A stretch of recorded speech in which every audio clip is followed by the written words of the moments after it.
বড় পর্দায় ফের মিতিন মাসির ধামাকা নিয়ে আসছেন কোয়েল মল্লিক। বড়দিনের ছুটিতেই মুক্তি পাচ্ছে মিতিন একটি খুনির সন্ধানে, যেখানে এবার একেবারে অ্যাকশন মুডে দেখা যাবে নায়িকাকে। মারপিট, ধাওয়া আর টান টান থ্রিল সব মিলিয়ে নতুন রূপে মিতিন মাসি। কিন্তু পর্দায় মায়ের এই মারকাটারি অবতার দেখে কি প্রতিক্রিয়া কোয়েল পুত্র কবিরের? 2020 সালে মে মাসে জন্ম কবিরের, অর্থাৎ তার বয়স এখন 5.5-এর কাছাকাছি। 2024 সালে দ্বিতীয়বার মা হয়েছেন কোয়েল। কোলে এসেছে ফুটফুটে কন্যা কাব্বা। এই যে ডিসেম্বরে 1 বছরে পা দেবে।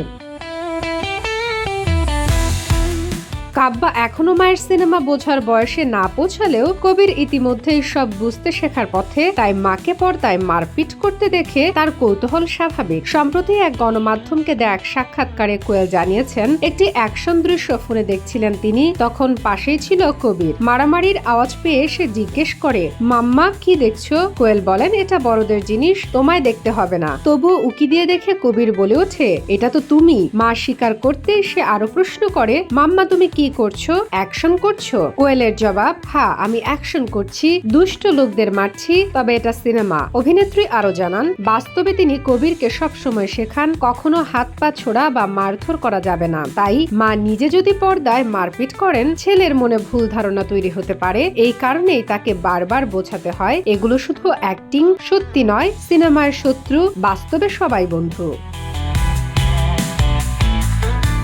প্রয়াত সাহিত্যিক সুচিত্রা ভট্টাচার্যের সমসাময়িক গল্প অবলম্বনে সুরিন্দর ফিল্মসের প্রযোজনায় তৈরি মিতিন মাসি সিরিজের তৃতীয় এই ছবিতে আগের 2 পর্বের টান টান রহস্যের সঙ্গে যোগ হয়েছে জমজমাট অ্যাকশন। শুটিং করতে গিয়ে চোট পান কোয়েল, তবুও চরিত্রে কোনো আপোষ করেননি। 25 ডিসেম্বর মুক্তি পাচ্ছে মিতিন একটি খুনির সন্ধানে। একই দিনে বক্স অফিসে মুখোমুখি লড়াই লহ গৌরাঙ্গের নামরে ও প্রজাপতি 2 এর সঙ্গে। এখন দেখার বিষয়, বড় পর্দায় মিতিন মাসির এই নতুন অ্যাকশন অবতার দর্শকের মনে কতটা মন জয় করতে পারে।